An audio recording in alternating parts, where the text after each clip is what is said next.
Luzon ngayong araw. Rehabilitasyon ng Kalibutbud Bridge, tatagal ng 5 buwan. Heavy traffic, dapat paghandaan.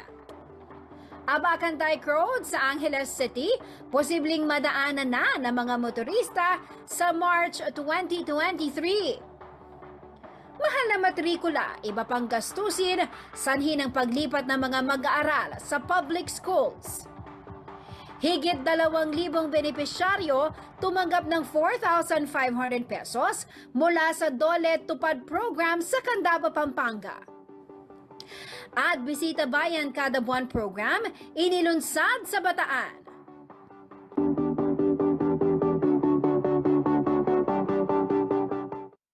Magandang gabi karehiyon. Ako po si Jennifer Salenga, taga rito. Kasama nyo para sa CLTV 36 News. Atid to. Oras na para sa mga maiinit na balitang Central Luzon. Nasa mahigit 2,000 mga tricycle drivers sa Candaba, Pampanga ang tumanggap ng kanilang sahod bilang benepisyaryo ng Tupad Program ng Department of Labor and Employment o DOLE. Present po sa naturang cash aid distribution, si Senator Amy Marcos. Ang detalye sa balita ni Jenna Lumbang, Parungang. Sa pagpasok ng COVID-19 pandemic sa bansa, unang naparalisa ang transportasyon kung saan apektado ang mga taong nakaasa sa pamamasada ang kabuhayan. Kabilang sa mga ito ang mga tricycle driver na nahinto sa paghahanap buhay. Ngayong pinayagan na ang pamamasada, panibagong hamon naman ang mahal na presyo ng gasolina. Ang mga kadahilanang ito ang naging konsiderasyon umano ni 4th District Congresswoman Ana York Bondok Sagum upang sila ang i-endorsong benepisyaryo ng tulong panghanap buhay sa ating disadvantaged at displaced workers o TUPAD program ng Department of Labor and Employment. Hindi po ito makakapuno sa 2 taon ng paghihirap. Ngunit ang gusto po namin malaman ninyo, alam po ng gobyerno, kinikilala po ng gobyerno ang dinaanan po ninyo noong 2020-21. Kilala po namin na mataas ang ating pong diesel ngayon. Alam po namin nahihirapan po kayo at nandito po tayong lahat para magtulong-tulong para po mapaunlad at mapabilis po ang pagbangon ng mga toda ng Candaba, Pampanga. Sa ilalim ng TUPAD program, nagtatrabaho ang mga benepisyaryo ng 10 araw sa komunidad gaya ng paglilinis. Sa Candaba, Pampanga, nasa 2,594 ang mga tricycle driver at operators na nagkaroon ng pansamantalang trabaho at tumanggap ng 4,500 pesos bawat isa.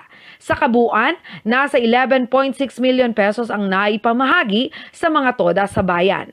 Nagsilbing bisitang pandangal sa distribusyon ng ayuda si Senator Amy Marcos na napili umanong imbitahin dahil sa kanyang advokasya para sa mga toda. Ninyo kung bakit ako kaladkarin dyan sa mga bagay-bagay ng TODA.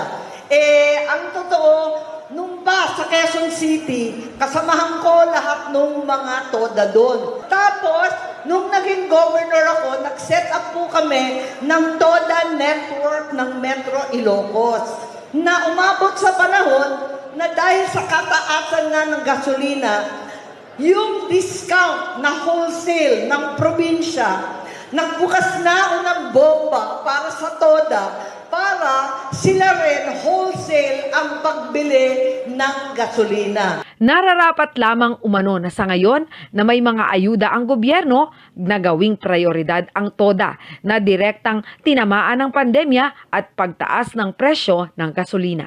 Ngayon naman, na natigil ang mga lockdown, ano naman ang napala natin? Naku naman, ang mga presyo ng gasolina at lahat ng bagay, pati na ang pagkain at bigas ng Candaba, nagsitaasan naman ang presyo na hindi ka makapaniwala. Kailan ba nangyari na yung sibuyas mas mahal pa sa karne? Kailan ba nangyari na ang diesel o yung crudo mas mahal pa sa gasolina? Hindi po normal ang mga pangyayari. Hiniling naman ni Candaba Mayor Rene Maglangke sa TODA na gamitin nila ang natanggap na ayuda para sa pangangailangan ng pamilya. Pinakausap namin ni Congressman Ano, gamitin nila ito sa kanilang pamilya. Huwag sa sugal, huwag sa inom, kundi iuwi nila sa kanilang mga asawa at gamitin sa pagkaaral ng kanilang anak o kaya dun sa pagkain nila. Lubos naman ang pasasalamat ng mga tupad beneficiaries. Para sa kanila na swerte na umanong kumita ng 300 piso sa pamamasada, ang 4,500 pesos na ayuda ay malaking bagay para sa kanilang pamilya. Malaki po yung tulong, ma'am. Salamat po. Pandagdag po sa maliit na tindahan.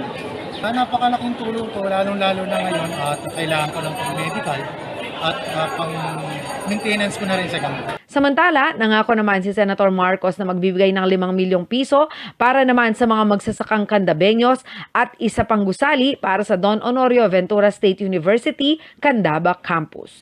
Ako si Jenna Lumbang Parungaw, taga rito, kasama nyo. Para sa CLTV 36 News, atin to. Asahang magiging fully operational ang Abacan Dike Road ngayong darating na Marso. Ayon po yan sa Department of Public Works and Highways o DPWH 3rd District, Pampanga. Solusyon umano ito sa congestion sa MacArthur Highway sa Angeles City ayon kay Assistant District Engineer Arnold Ocampo. Sa kasalukuyan, bukas ang isang ruta nito mula Santa Teresita patungong Pandan Bridge. Sakaling maitulak umano ang full operation nito, ay magbibigay ito ng alternatibong ruta sa mga motorista sa mga karating na business district ng lungsod. Mayroon tayong gagawin ngayon na mga road dikes. So yung mga road dikes, yun yung mga major river system natin, kino-convert natin into access road. No? Example, ito yung sa may Abacan. No? Kung makikita natin yung Abacan, river system siya, then yung pinaka-dike niya, kinonvert natin ng roads, access road. So from Pandan Bridge, pwede ka na mag-access doon, papunta dito sa may Santa Te, no? Then ang pinaka-target namin is lalabas siya ng Friendship Bridge sa may Korean Town. So yun yung pinaka-objective natin. Left and right dike ng Abacan Bridge gagawin nating road dike. So malaking impact yan sa mga motorists para maiwasan natin yung mga bottleneck sa mga intersection.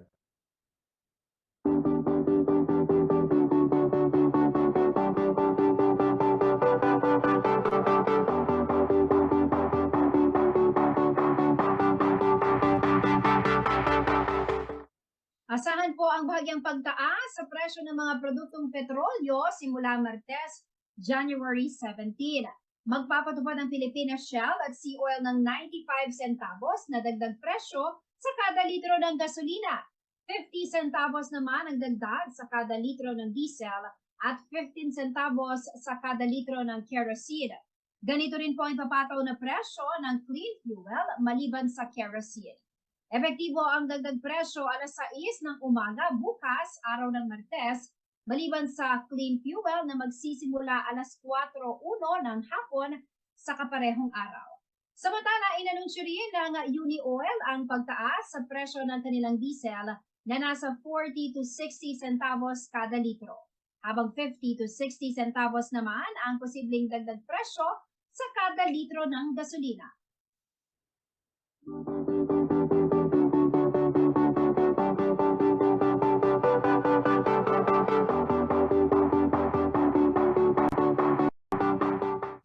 Manatiling nakatutok para sa iba pang mga nangungunang balita ngayong araw.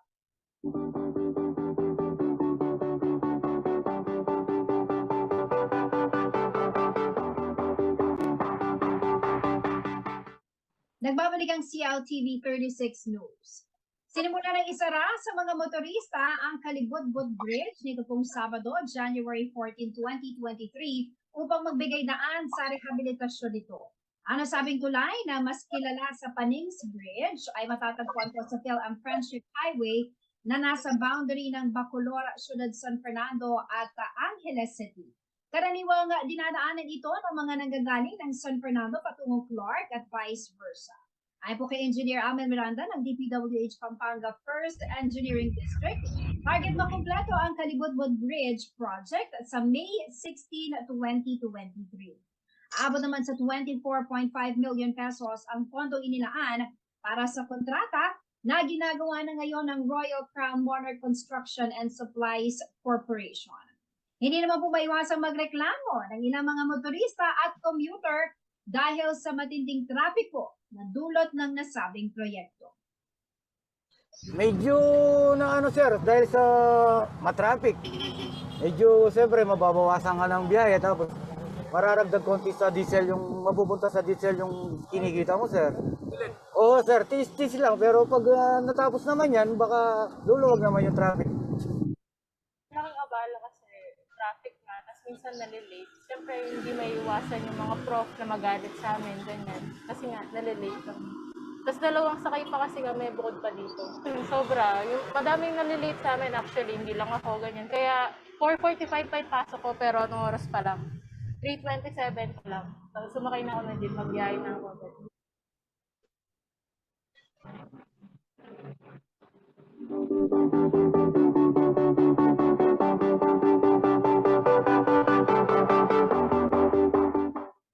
At tunay po na balitang yan, makakasama natin live si Ginoong Alvin Perez, ang Communication Monitoring Head ng ACPDO at Ginoong Louie Clemente, ang head naman po ng Siposco. Magandang gabi po sa inyo, Sir Alvin at Sir Louie.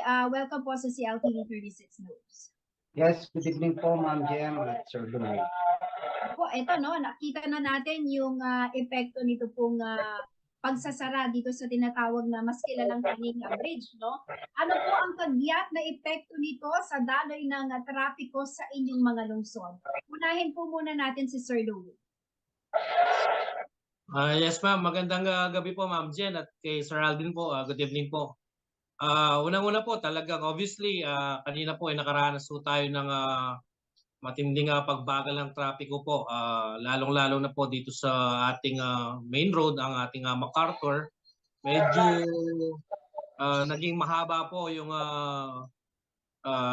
trapiko kaninang umaga mula po nung rush hour sa umaga at unfortunately po nung bandang alas 10 hanggang alas 11 po ay talagang nakaranas po ng pagbigat ng trapiko ang ating pong mga motorista.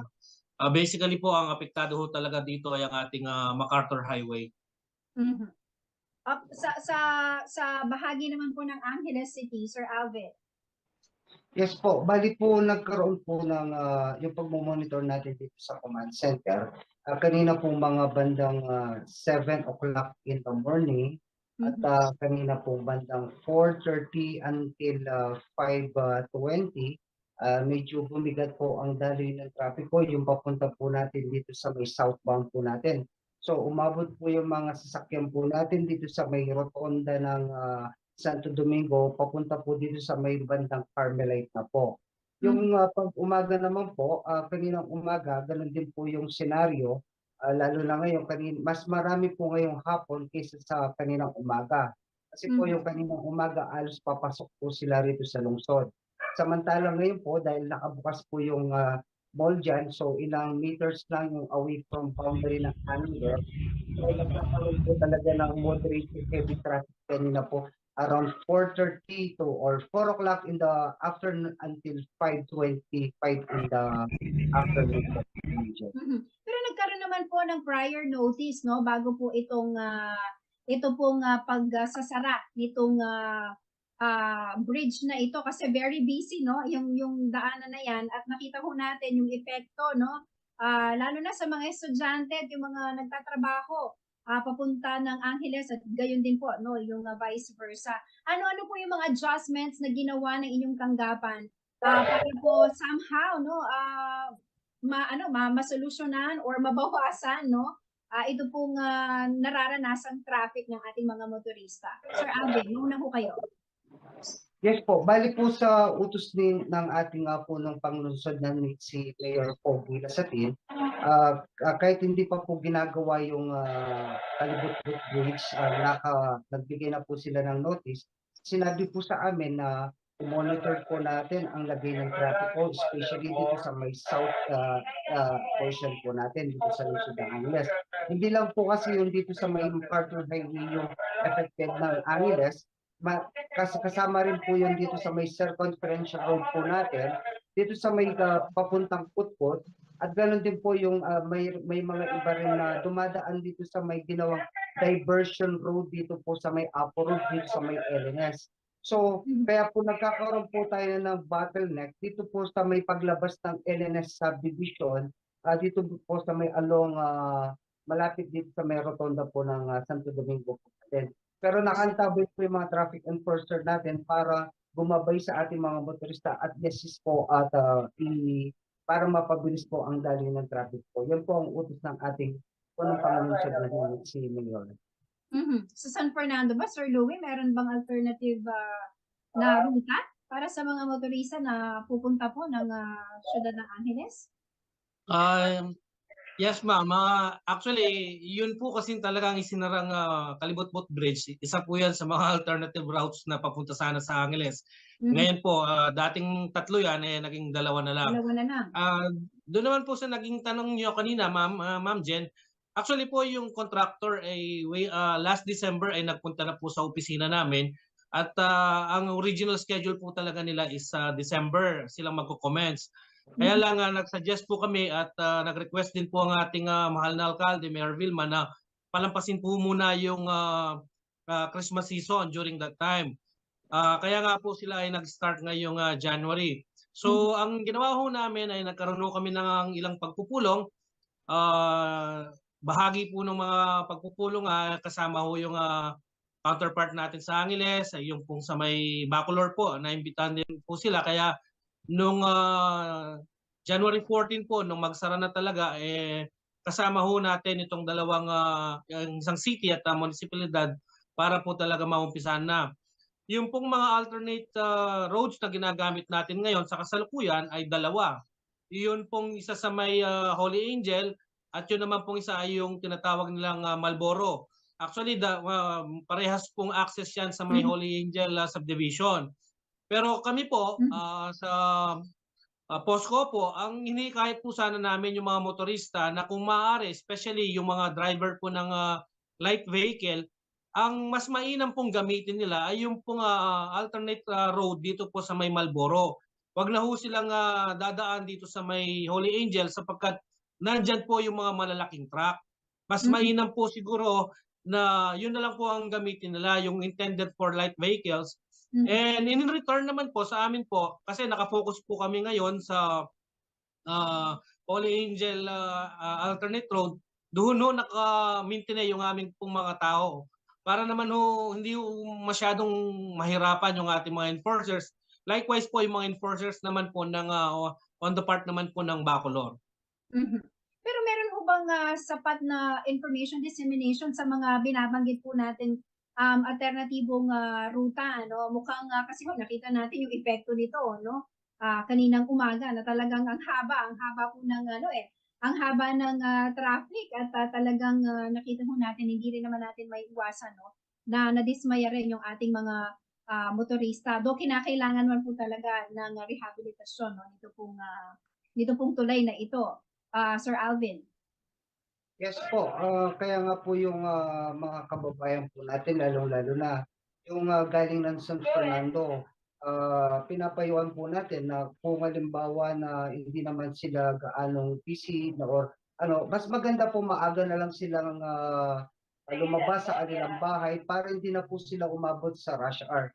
Nagkakaroon po tayo ng problema naman during rush hour po from 7 a.m. to 7:40 or 8 in the morning. Pag yung hapon naman po, nag-start ng 4 to 5:30 in the afternoon naman po. So, iwasan na lang po yung mga oras na yun para at least kahit papaano po, maibsan po yung bigat ng daloy ng trafiko, especially dito po sa may portion ng Angeles, dito sa may Barangay Santo Domingo po natin. Kayo po, Sir Alvin, ano po, Sir Louie, I'm sorry, ano naman po ma-advise ninyo, lalo na sa mga nagtatrabaho, no? At yung pong mga estudyante, no? Mukhang marami ang na-late dahil po dito sa pagsasara nitong tulay na ito. Yes, ma'am. Unang-una humihingi kami ng paumanhin dito po sa mga istorbo po or na talagang dumanas ng katakot-takot na traffic kanina sa ating pong mga kababayan. Kaya lang po, sabi nga po ni kasamang Alvin, ay talagang kailangan pong magawa yan. So ang pinakamainam na gawin po nito ay talagang iplano ho yung kanilang pagbiyahe. Konting sakripisyo po, kailangan mag-adjust ho tayo ng oras sapagkat hindi na uubra yung dating routine natin sa pagpasok. Kailangan ho mag-allocate sila ng isang oras or kalahating oras sa pagbiyahe para naman po hindi sila malate. So, on the part of the information dissemination naman po, ang aming pong departamento ay 1 week or 2 weeks prior the closure of the said Kalibutbut Bridge, tayo po ay nagposta sa ating Facebook page. And ganun din naman po ang DPWH po, sila po ay nagbigay po ng prior notice. May mga tarpaulins po silang nilagay sa ating mga major thoroughfares advising our motorists about the pending construction po ng Kalibutbut Bridge. So yun po, ang pinakamaganda pong gawin dito ay habaan po ang pasensya and then iplano hong mabuti yung ating paglalakbay. Yung pong lalong-lalo na yung pong ating mga mag-aaral at saka po yung mga pumapasok sa mga opisina. Alright. Ito naman ho, para naman sa kaligtasan din no, ng ating mga motorista. So, tiis-tiis po muna no, at hanggang Mayo pa ho, bago matapos ang rehabilitasyon ng tulay na yan. Anyway, maraming salamat po sa inyong oras, sa mga impormasyon na ibinahagi po ninyo sa amin, Sir Louie Clemente at Sir Alvin Perez. Magandang gabi po sa inyo, sir. Thank you, ma'am. Magandang gabi po. Thank you very much. Makayon, Sir Louie Clemente, ang head po ng CPOSCO at si Sir Alvin Perez, ang Communication Monitoring Head naman ng ACTBO. Samantala, manatili po kayo nakatutok at magbabalik ang CLTV 36 News.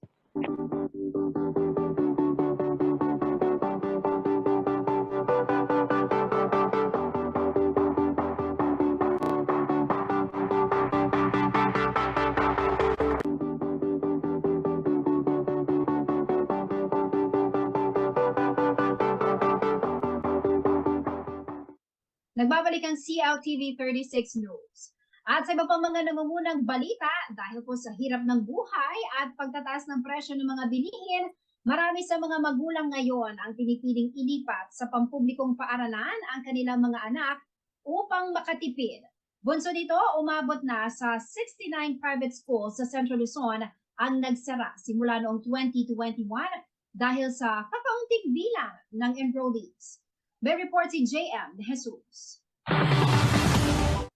Tatlo ang anak ng 46 anyos sa si Jenny Dagdag ng Barangay San Juan, San Simon, Pampanga.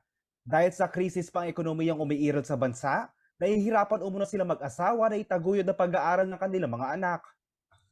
Ay, sa totoo lang, sobrang kahirap. Kasi unang-una, hindi permanent yung trabaho ng mister ko.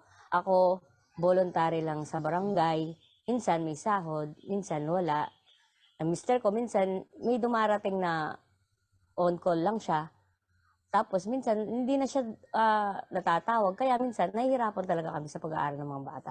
Mula sa private school, lumipat na sa pampublikong paaralan ngayong school year ang tatlong anak nila Jenny upang mabawasan ang kanilang malaking gastusin. Nagkakautang-utang din kami sa private. Minsan, hindi mo maiwasan na manghiram sa kapitbahay, sa mga kamag-anak, at saka sa mga may mga lending din na nauutangan. Kaya doon din kami umaasa minsan. Ang dating 400 pesos na baon ng bawat isang anak, naging 200 pesos na lamang daw ngayon dahil hindi na rin sila kailangan gumastos para sa transportasyon. Kwento ni Jenny, hindi naman daw naging mahirap para sa kanyang mga anak ang paglipat ng paaralan dahil maganda naman ang kalidad ng edukasyon sa public school.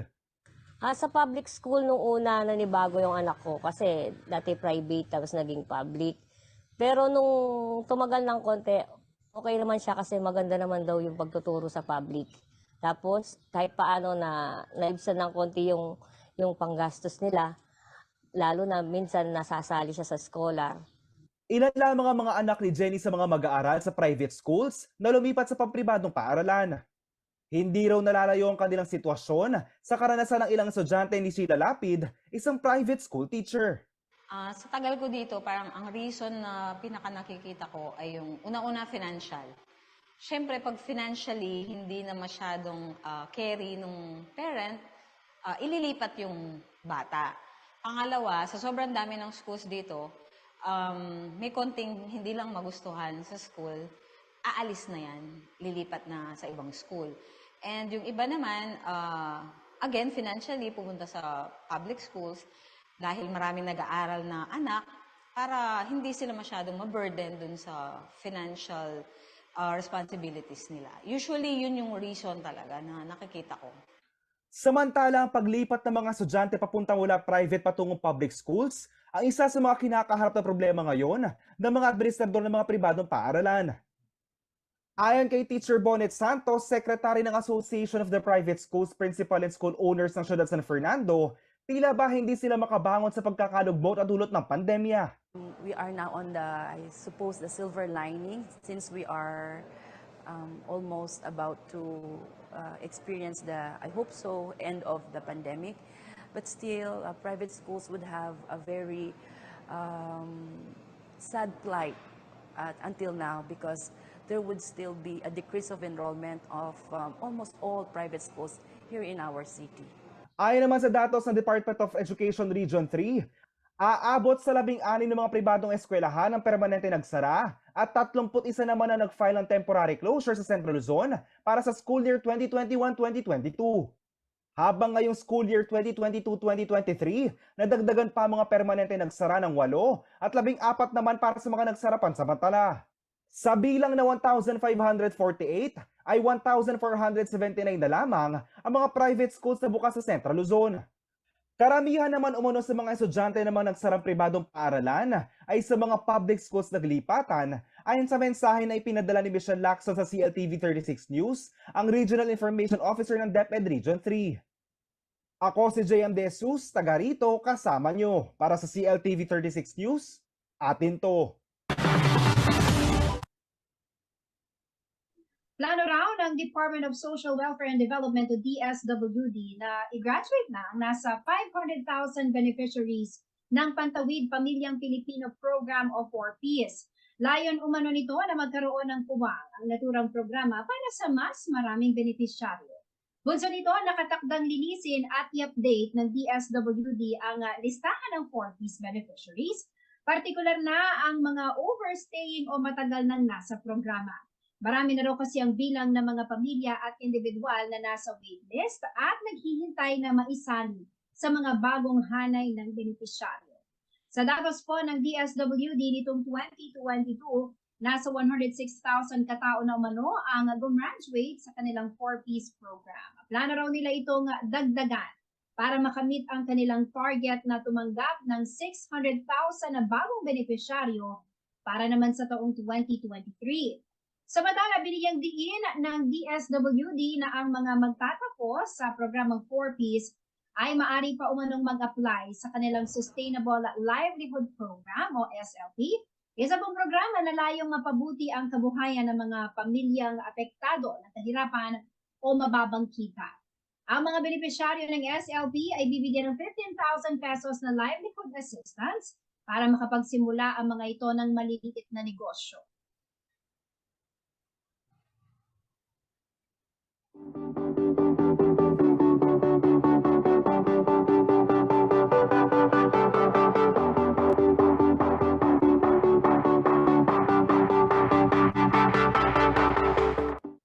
At tunay po na balitang yan, makakasama natin live si Ginoong Rainer Grospe, ang Information Officer ng DSWD Region 3. Sir Rainer, magandang gabi sa iyo at welcome sa CLTV News.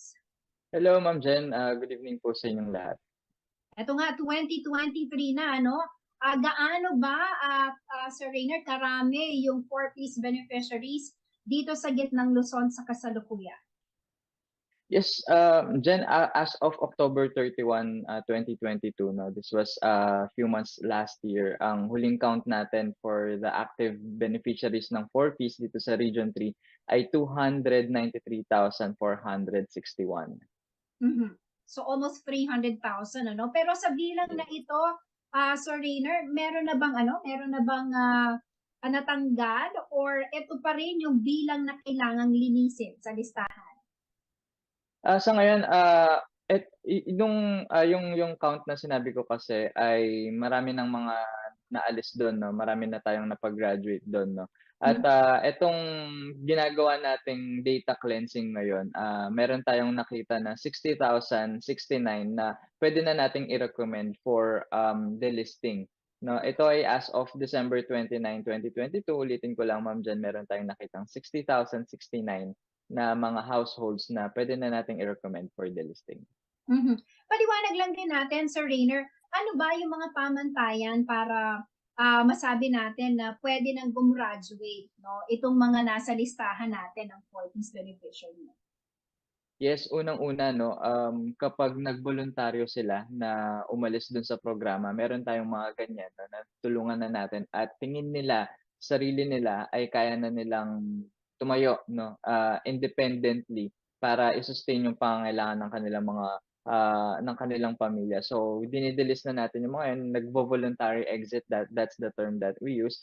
And aside from this, no, upon assessment kasi regularly every 2 months tinitingnan natin sila kung wala na silang below 18 years old na mga anak na pinapag-aral, no. So we will recommend them for delisting na rin. Tapos kapag nakita natin na nag-i-improve na yung well-being nila, no, from survival level to self-sufficiency level. So meron tayong mga performance indicators para matukoy itong mga to. And syempre kapag kumikita na yung buong pamilya ng above poverty line na sinabi ng ating NEDA. All right. So, kung nasa 60,000 yan, kasama na ba doon, Sir Rainer, yung mga nag-voluntary exit at saka yung mga tinitignan nyo na yung mga base nga doon sa mga nabanggit mo, no, na pamantayan. So, sama-sama na yon doon sa bilang na yon? Yes. Oo, kaya tayo nag-arrive dun sa number na yon. Sabay ang mga assessments to, house-to-house assessment at review of documents, no. So nakita natin na ito nga yung pwede na nating i-recommend for delisting. Pero meron din ba tayong listahan na yung mga tinatawag natin nasa waiting list, Sir Rainer, for Central Luzon? Yes, meron din, no. So actually tuloy-tuloy kasi yung household interview natin sa tulong ng listahanan. So may na-identify tayo dito na mga poor households dito sa Region 3 at ang current bilang ng candidates natin for na pwedeng mapabilang sa 4Ps ay 117,174. So ito yung mga nakita natin na mga mahihirap na kabahayan na below poverty line at ang kanilang monthly income at merong mga 0 to below 18 years old na mga anak. Maliban dun sa mga nabanggit, yung dalawang nabanggit mo na yun, ano pa ba, Sir Rainer, yung mga basihan naman, no, para masali ang isang beneficiaryo sa programa na ito? Yes, nabanggit ko classified as poor, tapos syempre willing sila na mag-comply dun sa mga conditions ng program kasi gusto lang natin i-remind yung public na yung 4Ps ay isang conditional cash transfer. So para makuha nila yung cash grants, meron silang mga kailangan gawin katulad ng pagpapaaral sa kanilang mga anak at pagpapa-check up monthly. Meron ba tayong target sa Central Luzon for this year? Marami-rami yung nabanggit mo, Sir Rainer, no, na nasa waiting list, mahigit 100,000 yung pinag-uusapan natin. Meron bang target for Central Luzon kung hanggang ilang beneficiaryo lang kada taon ang maaari nating tanggapin dito sa programa na ito? Yung target for Central Luzon, pero ang mangyayari niyan ay sa lahat ng madedelis tapos i-compare ito, no, sa allotted budget para sa program, no. Dito sa taon na to at siguro yun yung pagbabasehan natin kung ilan % yung mapupunta sa Central Luzon kasi buong Pilipinas yung tina-target natin na madagdagan or madagdagan ng mga beneficiaries sa 4Ps. Alright. Ano naman yung mga safety nets, no, para hindi maabuso itong programa na ito, Sir Rainer? Yes, actually meron tayong monthly monitoring sa kanila. Bi-monthly natin 'to ginagawa, tinitignan natin kung nag-aaral ba yung mga anak nila, kung ilang taon na sila, no. At meron tayong mga provision ng mga sanctions sa mga misdemeanor cases. So sa mga may mga nare-report diyan na may misuse ng cash grants nila, merong mga violations katulad ng pagsasangla ng mga cash cards, pagsusugal, ganyan. So meron tayong mga meron tayong mga sanctions para sa kanila. At syempre meron tayong binuo na natin, no, yung yung Municipal Advisory Committee sa local government level, so local government unit level para mag-monitor sa mga beneficiaries natin. At syempre meron tayong grievance redress system. So lahat ng mga reklamo, pinafacilitate natin yan. So Sir Rainer, yung mga nasa cleansing list, no? Kailan ito ipatutupad at kailan din naman maaring magsimula naman, no? Yung mga naghihintay, no, na makinabang dito sa programa ito ng gobyerno. Actually, tuloy-tuloy, Jen, no, yung pagde-delist natin kasi every 2 months nagmo-monitor tayo as I've mentioned kanina. Tapos yearly nagko-conduct tayo ng Pugay Tagumpay. Ito yung parang graduation nila, no, na kung saan mag-e-end na sila doon sa program, no. And binibigyan natin sila ng mga support, nililink natin sa mga local government unit at nagsimula na to since pagkapasa nung batas yung 4-piece law natin. So with regards naman dun sa pagdagdag ng mga bagong beneficiaries, wala tayong target date kasi continuous yung monitoring, tapos kapag available na yung budget at kapag available na yung slot, pwede na nating ibigay sa mga priority areas. Alright, before I let you go, Sir Rainer, baka meron kang karagdagang gustong i-announce sa publiko, lalo na yung mga aktibidad, no, for DSWD Region 3. Yes, sa ngayon, tuloy-tuloy yung mga activities pa rin natin, yung mga regular programs natin sa DSWD. At pero I would like to grab this opportunity, Ma'am Jen, to warn the public about the scammers and fraudulent schemes, no, na ginagamit yung DSWD sa pagsusolicit, no. So kasi merong nakarating sa amin na dyan sa Tarlac, no, ay ginagamit yung logo at ang pirma ng aming mga officials sa pagsusolicit. So you can visit our website para matignan yung mga registered social welfare agencies namin, at you can also message the DSWD FO3 Facebook page, no, para i-verify yung mga solicitations na ganito kasi binibigyan natin ng mga permit yan para mag-solicit. So para po hindi kayo maloko, wag po kayong mag-atubiling mag-verify po ng information. Maraming salamat, Ma'am Jen. Alright, maraming salamat at magandang gabi sa iyo, Sir Rainer. Mga karayon, Rainer Gross, Information Officer po ng DSWD Region 3. Manatiling nakatutok at magbabalik ang CLTV 36 News.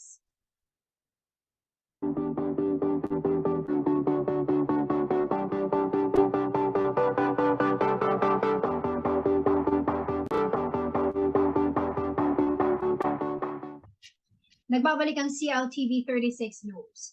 Inilunsad na ng Pamahalang Panlalawigan ng Bataan ang Bisita Bayan Kada Buwan program. Layon po nito na mapalakas ang ugnayan ng Kapitolyo sa mga lokal na pamahalaan at mapaigting ang implementasyon ng mga programa para sa mga Bataenyo. Narito ang report ni Liana Kanila.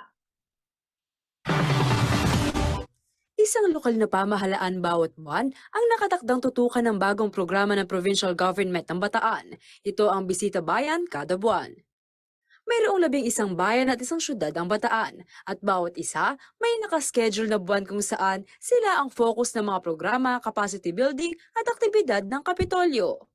Buena mano ang bayan ng Hermosa na siyang binisita ngayong Enero.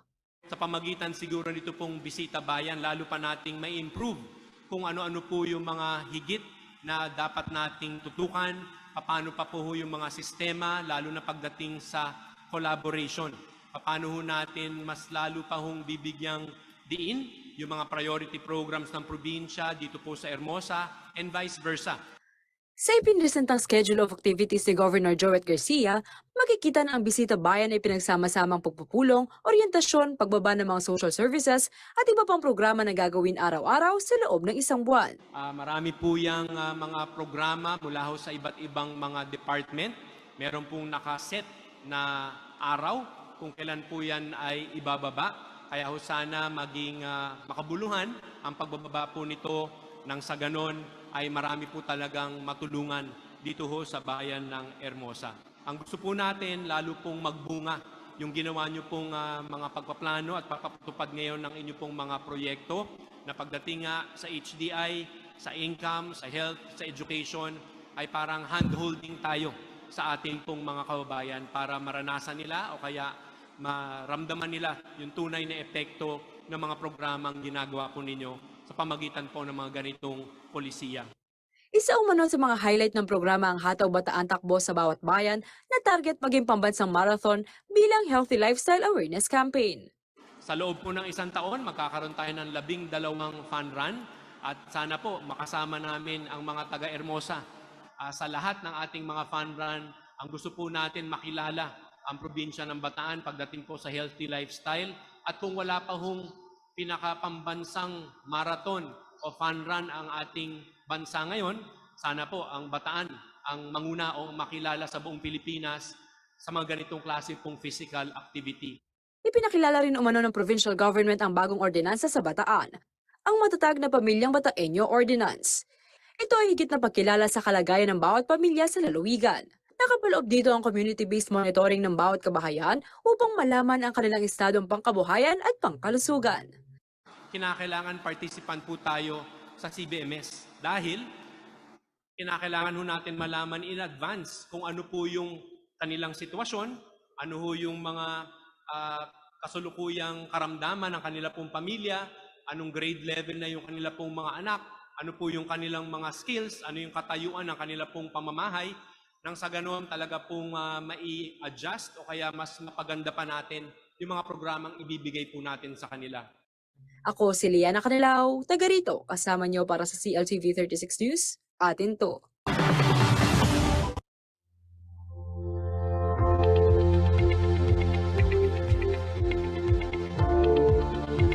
Narito po ang magiging taya ng panahon sa susunod na 24 oras.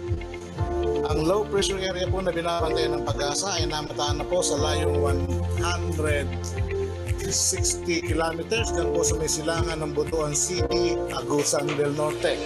Samantala po, northeast monsoon naman po nakaka-apekto, lalong-lalo na po dito sa may extreme northern Luzon. Kaya po ang lugar ng Metro Manila, Bicol Region, Mimaropa at Calabarzon, magiging maulap ang papawiri ng mga kalat-kalat na mga pagulan, pagkulog at pagkidlat. Ito po ay dulot ng low pressure area at ng shear line.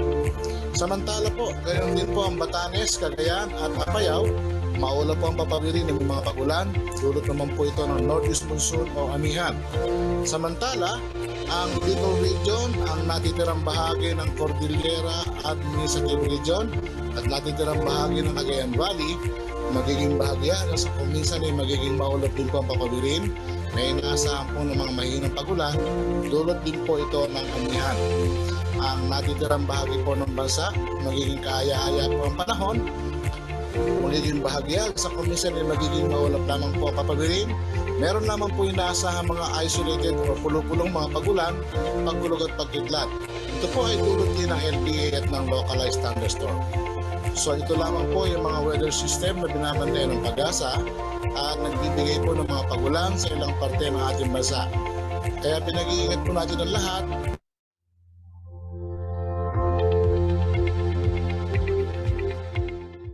Matapos mahinto ng 2 taon dahil sa pandemya, muli pong iprenesisyon ang iba't ibang karosa para sa kapistahan ng Santo Niño sa Candaba, Pampanga nitong linggo, January 15. 66 na imahe ng Santo Niño ang ipinarada ng Barangay Pescadores, Buas, Bambang, Gulap, San Agustin, Paralaya, Lanang, Mandasig at Pasig. Kasi din po ang ilang mahigangas na kilala sa bayan ng Santa Ana. Maging ang mga batang sumali sa parada ay nagbihis Santo Niño at Anghel. Nagkaroon din ng gift giving para sa mga may sakit, indigent, at street children.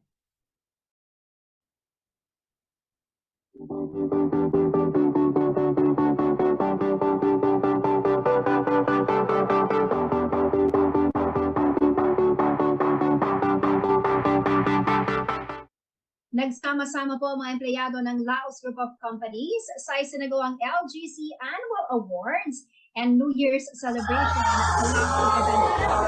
Sabado, January 14. May temang sinag, Inspire Tomorrow, ang naturang selebrasyon, hudyat na mga paparating na bagong oportunidad para sa kumpanya. Ito rin ay sumisimbolo sa pagbangon ng lahat ng mga pagsubok na pinagdaanan sa gitna ng pandemya. Ayon po kay Lisette Laos Velasco, ang chairman at CEO ng Laos Group, nagawang tumayo ng LGC sa lahat ng hamon na pinagdaanan nito sa nakalipas na 45 taon. Mula po sa Mount Pinatubo eruption noong 1991, ang Asian Financial Crisis taong 1997, mga lindol, bagyo at sakuna, at ang COVID-19 pandemic na hanggang ngayon ay kinaharap ng lahat. Inihaling tulad din ni Velasco o Laos Velasco ang LGC sa isang puro na upang magpatuloy na malagpasan ng mga hamon ay kailangang bumalik sa ugat o ang misyon ng kumpanya dapat umanong may puso rin na itinanim ng kanyang ama at founder ng Laos Group of Companies na si Levi P. Laos. Dagdag pa ni Laos Velasco kung sama-sama ang lahat sa paglalakbay ay malayo ang mararating ng bawat empleyado ng LGC. Magiging sentro rin ang customer satisfaction at magbubukas ng iba pang mga brand kasabay ng makabagong teknolohiya upang makapagbigay ng world-class experience sa lahat. Samantala, binigyan din ng parangal ang mga empleyado na nagserbisyo ng matagal na panahon at nanatili sa kumpanya. Kasama rin pong pinarangalan ang hindi matatawaran ng trabaho ng bawat LGC affiliate sa nakaraang taon at naging parte ng tagumpay ng Laos Group of Companies. Nagkaroon din ng kasiyahan, kantahan, salo-salo at pamimigay ng raffle prizes na ikinatuwa ng mga empleyado.